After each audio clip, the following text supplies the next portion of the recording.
आसंतु आज आम कखारु फूल पिठौ करवा। पिठौ करने केते गुड़िए सामग्री नहींचे देखा।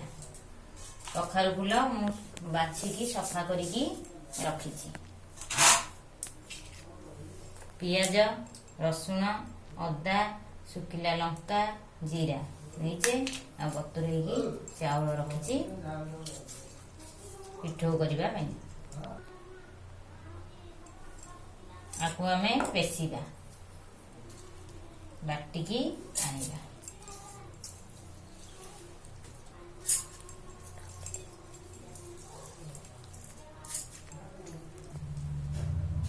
पियाज पकेइबा, रसुण पकेइबा, अदा पकेइबा, सुखिला लंका पकेइबा, जीरा पकेइबा।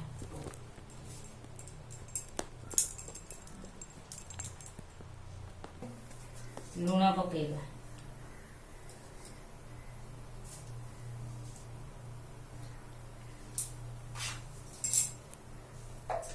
एक चमच हलदी गुंड पकेइबा, पकेइकी मिसैबा।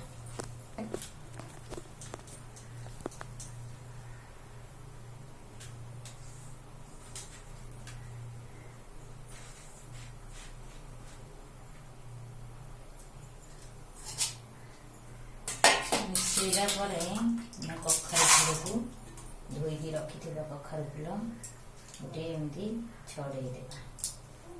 गोटे भितर दवा भितर देकी रखिकी फूलटा को भितर को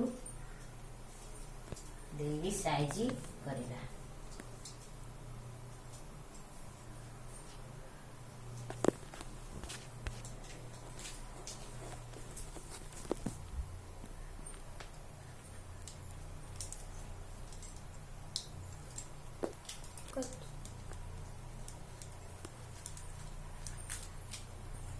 चाउरे किछि तेल देवा।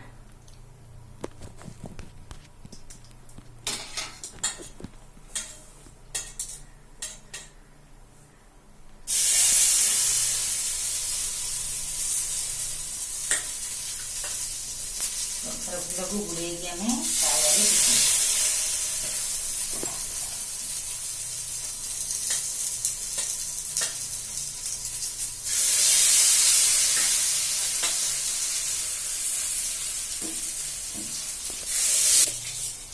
कखारु फूल की बने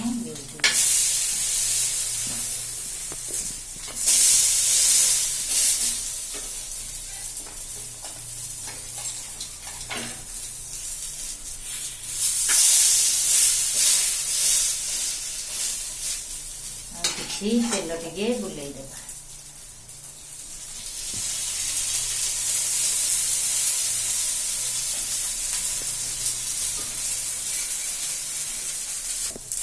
कखारु फूल आमर हो आसलानी आम एबे गोटे जगह को बाहर कर।